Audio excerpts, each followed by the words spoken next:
Hello! What's happening, guys? Yeah, I know it's Friday, not Thursday. I'm aware. Something came up on Thursday. I was just really tired, so I decided to go ahead and move this to today. If you're on the Facebook page, you would have seen that I did say this. Right now, I got Buffalo and Cleveland on. It's on the NFL Network. For those of you who live in Cleveland, it's probably on a regular channel. For those of you who live in Buffalo, it's probably on a regular channel. I would like to be watching the Giants and Lions, but as usual, we get screwed out of a game because no one has it on. It'll be on at 9 in the morning tomorrow. So whether or not I end up watching that will be interesting. So not going to cover a lot of news right now. We're just going to kind of cover what we saw last weekend, which was quite a few good games. Let me pull up my explanation, if you don't mind me just a second here. I'm not trying to be that dick who's on his phone. I have stuff in my phone that I want to cover. Okay, so the storyline for the first game of the year was, of course, only one thing: Baker Mayfield. Right? That was mostly what they focused on. That and Saquon Barkley. So Saquon Barkley only really ran like 3 or 4 times. They wouldn't stop drooling over. Ooh, that was nice. Nice movement. I'll cover that in a second. Basically, he ran for one really good run. It's like 39 yards. I'm trying to see if I put it in here. I don't. He ran for like 39 yards or something like that, and then really didn't do a whole lot after that, which a lot of people were disappointed in. Well, let's cover what happened. So he got a really nice outlet to the outside. Boom, was able to take off, picked up a beautiful gain. After that, they kind of plugged up all the holes and weren't allowed to have any cutback lanes like what he used to do at Penn State, which is probably how you're going to have to play against him in the future. So it slowed his game down, and he only gained like 2 yards or something like that after that. But what I liked that we got to see was that he showed patience, showed good acceleration when he did hit the hole, and he showed a good catch ability, something that a lot of guys probably weren't focusing on. Something that they definitely need, which is screen passes. Other than that, the Giants looked like absolute garbage. Basically, if your name isn't Will Hernandez or Nate Soldier, you don't know how to block. And the O-line didn't really improve in the second half either when they put out the twos. The twos were even worse. Their defense is going to be interesting to watch this year. They showed some good poise. I really liked what they did with the cornerback position, even if they are really light there. They are missing several bodies. They kind of need more depth. But I liked what I saw out of their production, which was the ability to try and break up passes. Now, obviously, the other side of that was, Baker Mayfield. Let's talk about Tyrod Taylor first. Tyrod Taylor is their starter. They've openly said that, and at all things that point to it, he's the starter. He went perfect, 6 for 6, I believe. I believe it was 6 for 6. He looked fantastic, and a touchdown to David Njoku, which was a beautiful pass. Baker comes out, and he didn't do as impressive numbers-wise, but I liked what we saw. We saw good mobility inside the pocket, good mobility outside the pocket. We saw him use that footwork that we saw at Oklahoma, where everyone kind of had question marks on, to be able to get his balance back and throw accurate footballs. They did a lot of back shoulder passes. To those of you who don't know what back shoulder is. So when you're running down the field, you're pointed one way. Sorry, my arm really hurts, so I can't really do that. You're pointed one way, when you're running. And the shoulder facing away from you would be your back shoulder. I'm right-handed, so I would be going that way. This side of my body would be facing towards the goal line. So the key is to throw towards my back shoulder, my left. The point of that is, that way all I have to do is turn around. For a cornerback, someone covering me, safety or corner, defensive back, if you will, that's really difficult to defend because it has to come all the way across my body. I can kind of block them out. Think of it in basketball. When you see them block people out with their body, that's what you're doing. And through a lot of those, And that really helped in his accuracy, I felt. He threw a touchdown to David Njoku as well. That was beautiful because he went through his progressions, and you could actually watch him go through the progressions. He didn't just go, oh, that guy's open. You watched him physically with his head. I really mean, like, not because I'm a football guy. You can watch it on the tape. He goes, guy number 1, covered. Guy number 2, covered. Guy number 3, coming open across the back of the end zone. And he threw it into a beautiful window, and Njoku got it, and it was a touchdown. It was very pretty. The next touchdown he threw was to Callaway, who Antonio Callaway really didn't impress me at all. He dropped a lot of passes, mostly everything they threw at him, with the exception of 2 passes in the second half. One was a slant, that was the touchdown, which was pretty. He came out,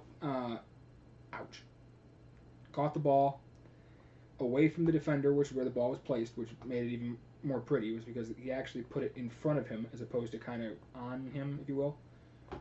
And he caught the ball and just took off and showed that 4.3 speed that he'd been bragging about all year. And he looked pretty solid when it comes to running. Catching, not so much. The year off really showed the rust.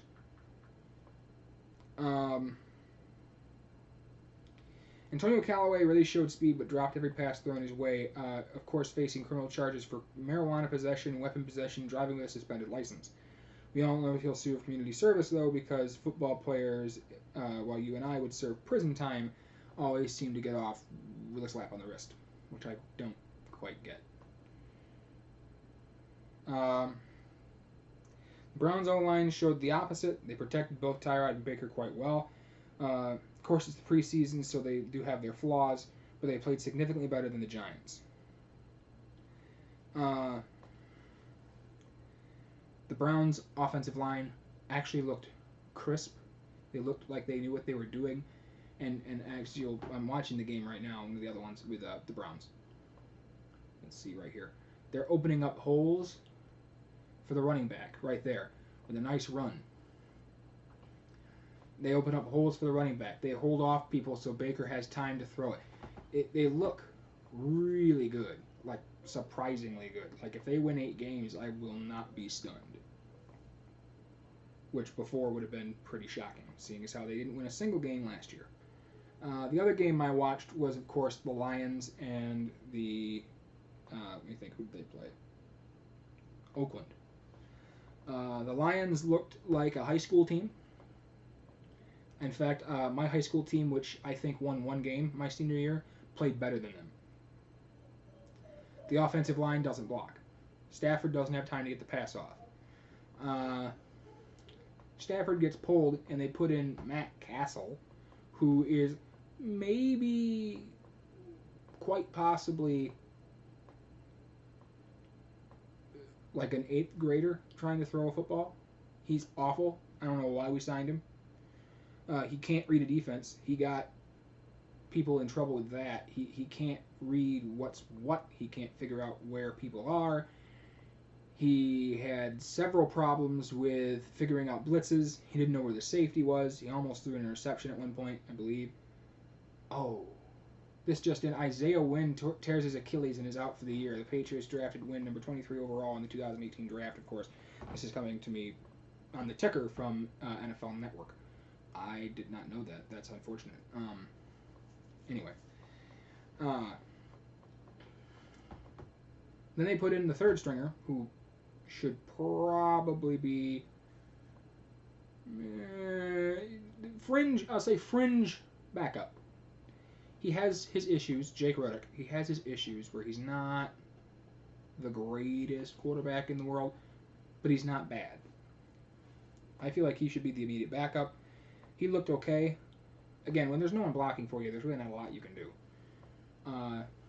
Kerryon Johnson, the 2nd-round draft pick for the Lions, looked spectacular. He showed a lot of poise. He showed a lot of good mobility. He especially showed his ability to not get hit. He would avoid people and then get out of bounds, which is something that you normally have to teach a young back, but it was smart to see that he knew that. I was really happy to see that we finally have somebody other than LeGarrette Blount that actually can kind of run. Wide receiver wise, T.J. Jones looked amazing. No surprise there. Why he doesn't play, I don't know. We re-signed. What's his name? It's like the fourth time he's been signed to the Lions roster. Kick returner. I can't think of his name. Sorry. And he looked pretty good in his. I think he caught 2 passes.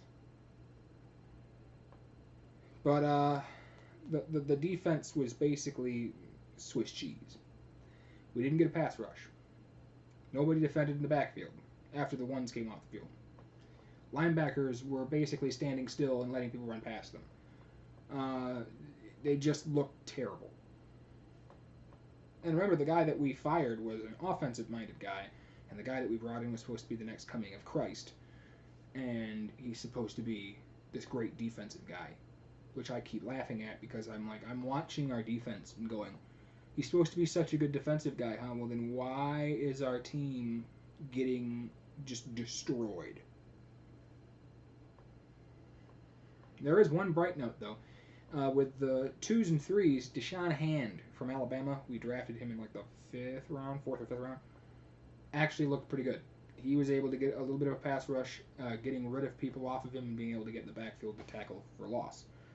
So he should probably be upgraded to, I would say, either the 2s or the 1s, personally. Ziggy Ansah didn't do anything. No surprise there. He'll probably be hurt soon. Don't know why we signed him at all. I'd let him go. Anthony Zettel looked amazing. He's the other end. He's the weak side end. He looked really, really good. Ooh. That's pretty much it.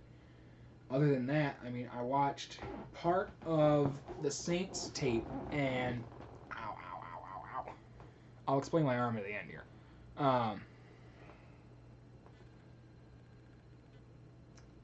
And, of course, you got to see Tom Savage. Tom Savage actually looked pretty good, which is always weird because you're like, well, when he was finally given a start job, he shit the bed. Sorry for my language there, but that's the only way you can describe it. He just didn't. It was night and day difference. It's like, okay, in the preseason, you're okay. Like, you're pretty good backup. Then we give you the job because you looked amazing and, hey, we're real happy for you. And then you just don't produce at all. It was confusing. But the biggest game that I watched was the Bills. And that, of course, is the game that I'm watching right now.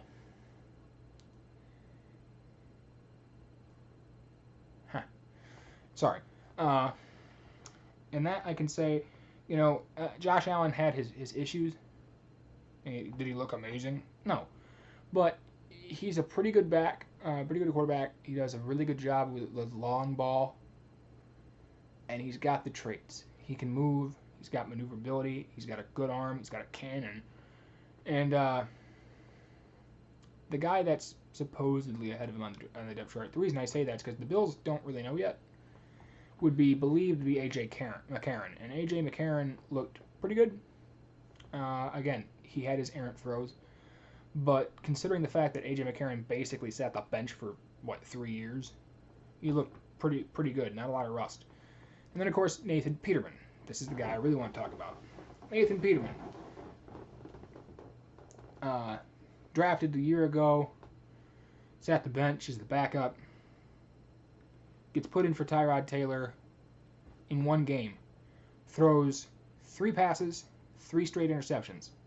Gets benched. Playoffs. Tyrod gets hit. Tyrod goes down. They put in Nathan Peterman. First pass. Intercepted.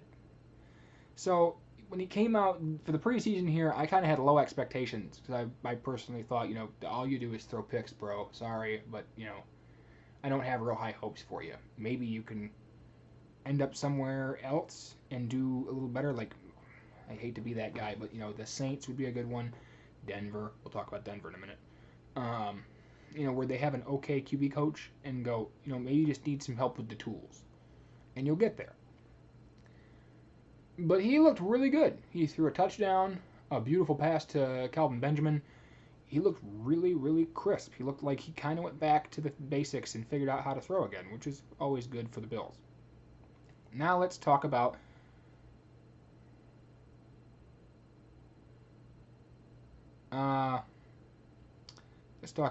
the Broncos. The Broncos played Minnesota. Now, the leading storyline after the game was, Kirk Cousins looks like the next coming of God, and Case Keenum looked like crap. Okay, let's talk about something for a second here. One, the Broncos didn't have Von Miller in, and Bradley Chubb looked pretty good. Two, Denver doesn't have an offensive line. The Vikings do. The Vikings were the #1 defense in the league last year. Probably going to be top 3 or 4 come week 1. Yeah, good luck playing against that with the Broncos, who have a few good weapons, no offensive line, a pretty good quarterback, and a running game, because we don't know who we're going to go with. That's usually not a key to success. Is, oh, well, we've got this guy, this guy, this guy, this guy, this guy, this guy, this guy. Well, who's gonna lead the depth chart? Oh, we don't know. You don't know. You got a guy in Devontae Booker who's been there for 2 years. You don't know if he's gonna start. You have Royce Freeman. You don't know if he's gonna start.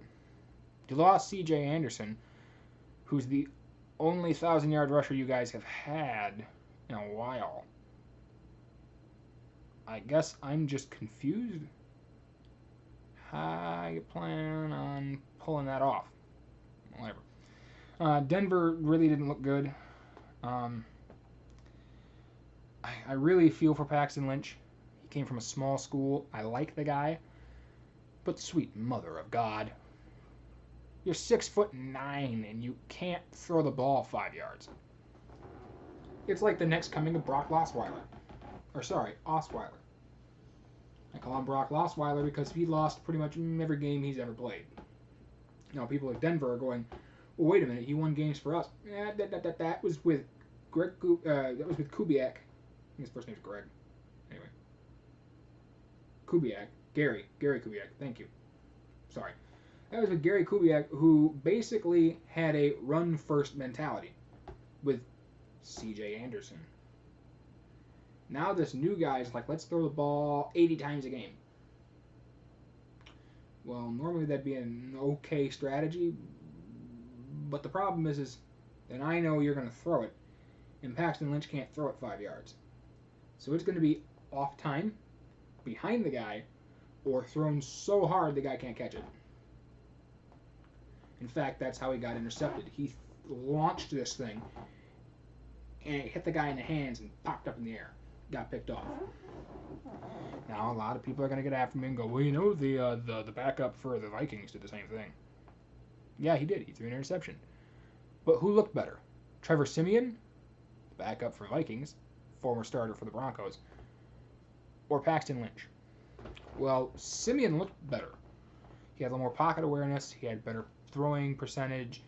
He looked better in the offense. He didn't look like he was standing there going, I don't know what's going on. That's what Paxton looked like. He looked like he was looking around going, I don't know.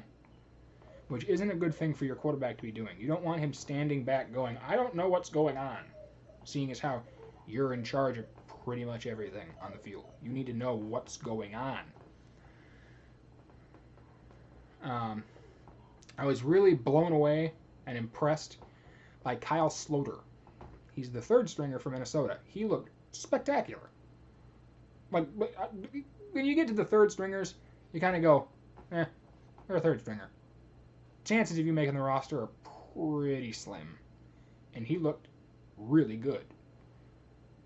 Fun story, he used to be with the Broncos.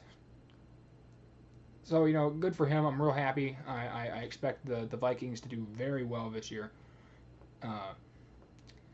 But the key thing coming out of Denver was their last pick. Was it last year's draft? I think it was last year's draft, 2017, not 2008, 2017. and that would be Chad Kelly, who was the last pick in the draft. Right? He was Mr. Unwanted or whatever the hell they call that. It's something along those lines. And you know what? He looked really good. He showed poise in the pocket. He showed the ability to throw. He showed mobility getting in and out of the trouble. And he made it look like Paxton Lynch just doesn't know what's going on, which when you've been with a team for 2-3 years, not good. Well, he was the fringe starter last year. Yeah, and how did that work when he actually got to play? A few more interceptions than touchdowns. So I think Chad Kelly will probably be bumped up to 2, would be my thought, second stringer. I would even argue that he could battle with Case. I think Case should be your starter week 1, but I would not be afraid to if something happens to Case. Now, see, like with the Lions, if something happens to Matt Stafford, we're screwed. It's one of those where you go, Matt Castle's not a starter. He's awful. Okay, so let's say best case scenario, they get rid of him and they keep Riddick. Sorry, you're not NFL caliber either. You're not a starter. You're a very good backup, but you're not a starter. In the case of Denver, if something happens to Case, knock on wood, that's what I just did. That's what that sound was. You could put in Chad Kelly, and I think he'd be fine.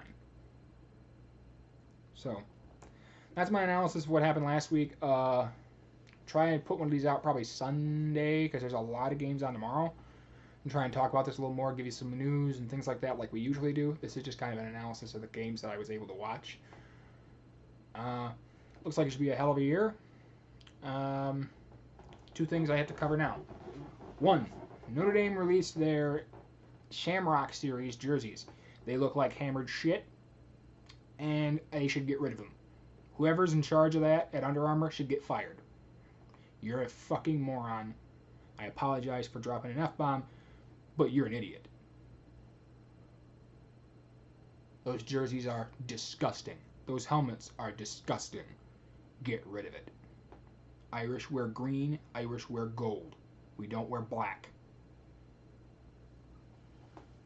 2, my arm. Why am I bitching about my arm so much?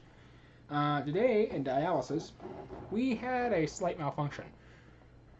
Slight weapons malfunction, all's doing well. How are you? Sorry, that's my Star Wars reference. Where we couldn't find the access with the needle, so they had to use the port in my chest for part of it. And so my arm hurts a lot, because they kind of just, poked around in there trying to find the access, and they couldn't. So, as soon as I'm done here, I'm going to go grab the ice pack I had, and it's 10 minutes on, 10 minutes off to keep the swelling down. And I'm expected to probably lose most mobility of my left arm for the next couple days. That's what I've been forewarned, is don't be surprised if you can't move your left arm. Shit happens. Alright. I'm the same blind guy you guys are stuck with. I may do a comedy show on here eventually. I haven't made my mind up yet. I gotta wait for people to not be here because my material is vulgar, if you will. A bit edgy, and the small ears in this building are probably not fit for it. So I gotta wait for there to be nobody around. Kind of like I'm doing now. This wasn't an opportune thing of, there's no one here, let's quick do one. That was more along the lines of, well, now it's quiet. I can quick do this.